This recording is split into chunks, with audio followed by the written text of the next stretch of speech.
Ketika kau merenungkan keberadaanmu, kau akan menemukan dirimu sendiri terhubung denganku. Dan kemudian, sepertiku juga, kau akan menemukan dirimu dalam bentuk yang maha kuasa. Tetapi untuk bisa mencapai posisi itu, sangat penting agar kau mendedikasikan dirimu sepenuhnya padaku. Apa yang kau maksud dedikasi, Madawa? Itu adalah keadaan di mana pikiran manusia menyerah pada semua keinginan hingga tidak membuat dedikasi untuk diri sendiri, dan tidak juga mengambil sumpah orang dengan cara kerja yang diberikan kepadanya. Pada kenyataannya, kalau kau mulai mendedikasikan dirimu untuk seseorang dan kau melakukannya sendiri, pikiranmu, akalmu, pengetahuanmu, keinginanmu, emosimu, dan segala sesuatu yang kau miliki kepada seseorang, maka komitmen tersebut disebut sebagai sebuah pengabdian.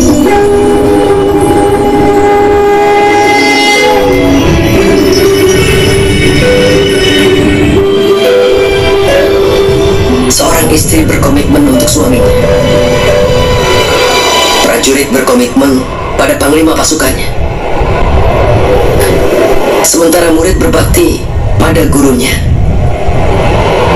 Semua bentuk pengabdian itu apakah sama? Bukankah semua itu untuk mencapai Yang Maha Kuasa? Tidak, Partha. Ketika seseorang berbakti untuk sesuatu ataupun untuk seseorang,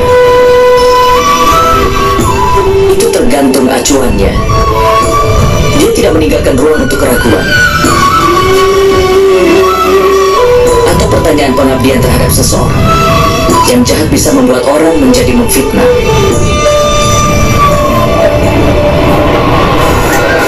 Raja Anggakarna meskipun tahu apa yang benar, tapi dia berkata salah kepada Pancali di permainan dadu. Wanita yang menjalin hubungan dengan 5 pria tidak lebih baik dari seorang. Dan alasan untuk itu adalah pengabdian Raja Angga terhadap saudara Duryodhana. Hukumannya adalah dengan mendapatkan perang ini. Apakah begitu menurutmu? Itu semua adalah karena kesetiaannya kepada orang yang jahat. Karena itulah perlu untuk mendedikasikan diri pada apa yang benar, yang membuat manusia menjadi benar. Hanya penjahat yang dibelenggu dengan rantai yang terbuat dari besi. Lampu candi diikat oleh rantai yang terbuat dari kuningan. Kemudian juga ada rantai emas yang melingkar di leher kita sebagai sebuah hiasan. Kesetiaan terhadap suami, terhadap guru dan teman, itu hanya beberapa bentuk kesetiaan, Partha. Tapi yang disebut kesetiaan sejati adalah kesetiaanmu terhadap Yang Kuasa.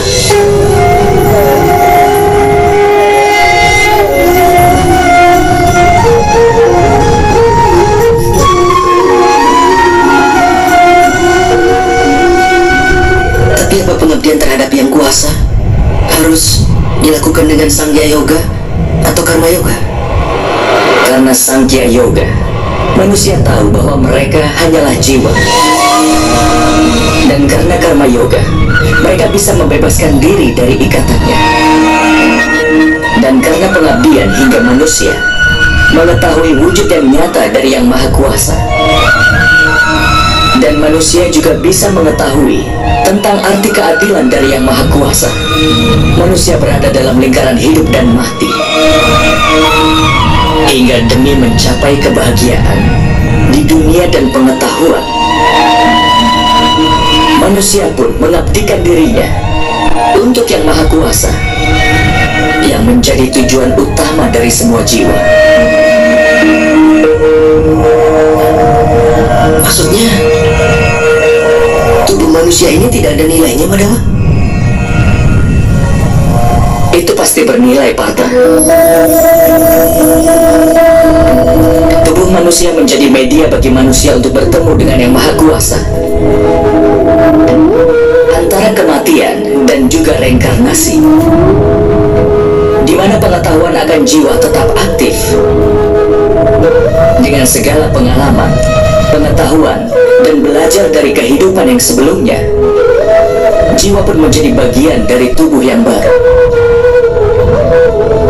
Dan ini hanya terjadi ketika dia menjadi bagian dari tubuh manusia itu sendiri.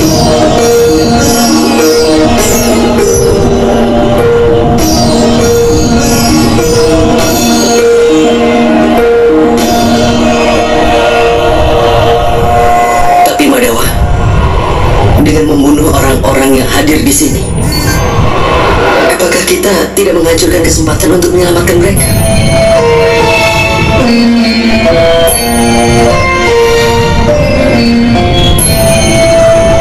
Musuh-musuhmu telah melewati batas-batas kebenaran, Partha. Kejahatan telah menjadi sifat kedua mereka.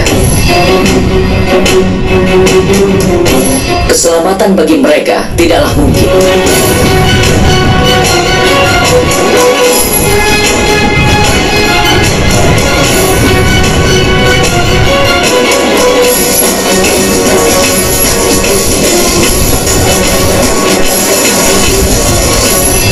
Orang pendosa dapat diberikan kesempatan untuk memperbaiki diri hanya sampai batas tertentu. Aku pernah menghukum Sisupala, tapi itu memang perlu untuk menghukum. Jika kita membiarkan orang berdosa untuk terus melakukan dosa, maka dia akan semakin banyak menurunkan lebih banyak lagi kejahatan dan dosa-dosanya.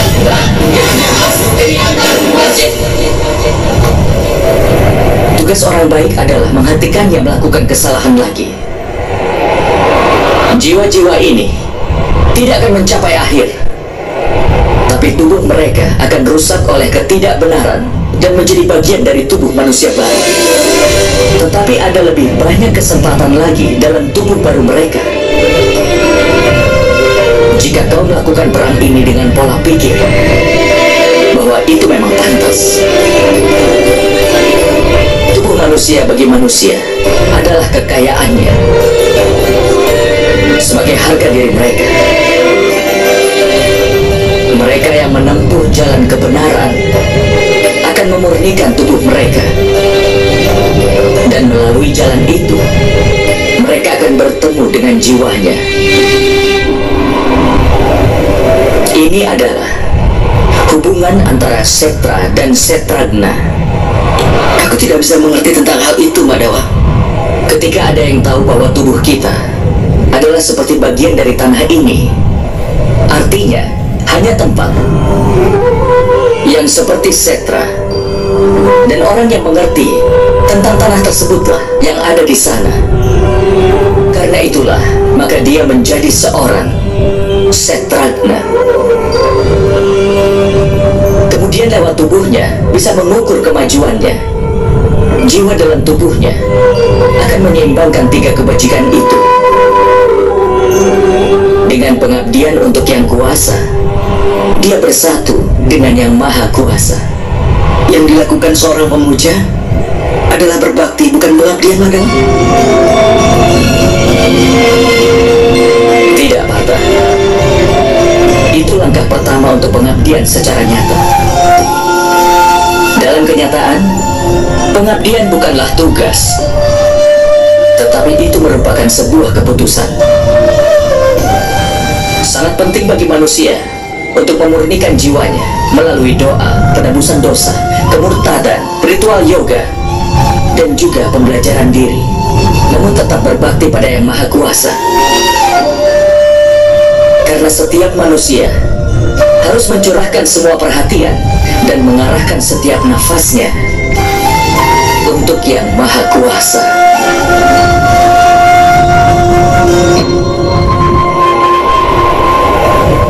Jika pengabdian adalah keputusan, Lalu apa pentingnya berdoa, penebusan dosa dan hal semacamnya?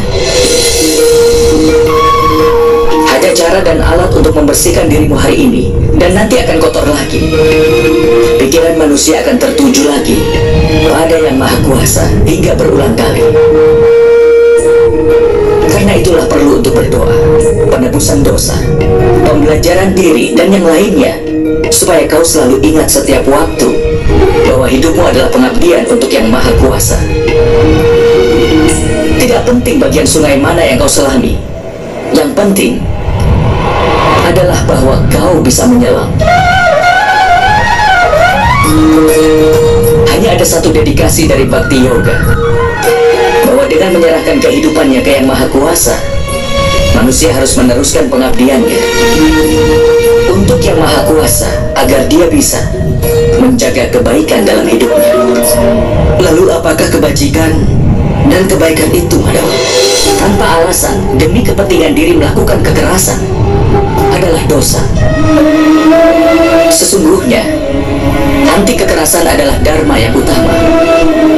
Selain itu, kejujuran, tidak emosi, pengorbanan, ketenangan jiwa, tidak menjelekan orang lain, perasaan belas asih, tidak tertarik kepada sukacita, tidak melakukan sesuatu tanpa alasan, tenang, sabar, pemaaf, dan kesucian tubuh, serta tidak melawan kebenaran dan juga tidak angkuh. Sifat-sifat mulia ini disebut sebagai sifat sattvic atau sebuah sifat yang mulia.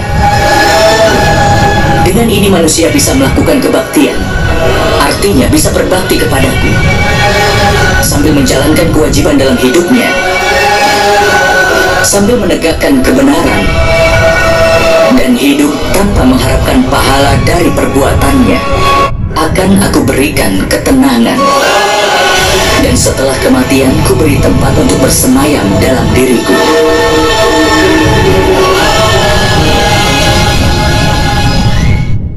Seperti apakah wujudmu, Madhawa?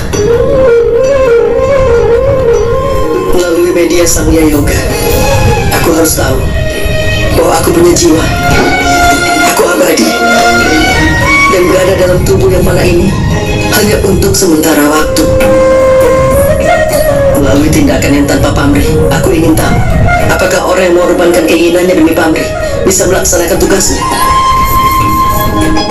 lalu mencapai ketenangan pikiran dan kebahagiaan dalam hidupnya. Melalui disiplin kerohanian, aku ingin tahu pentingnya penyerahan diriku padamu.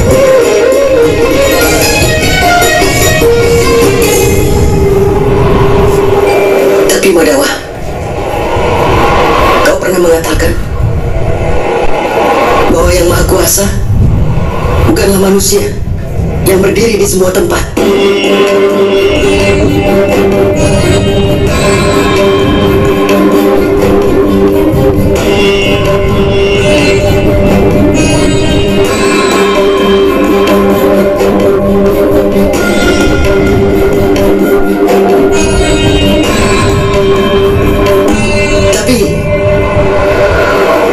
Masih melihat manusia yang ada di sini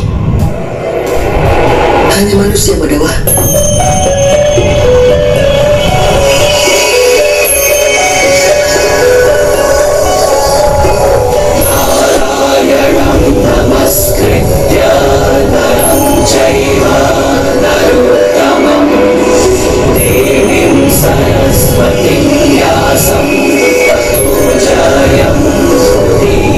Aku ingin melihat sekilas dirimu yang sebenarnya, Madhawa. Kekuatan, kemasyuran, pengetahuan,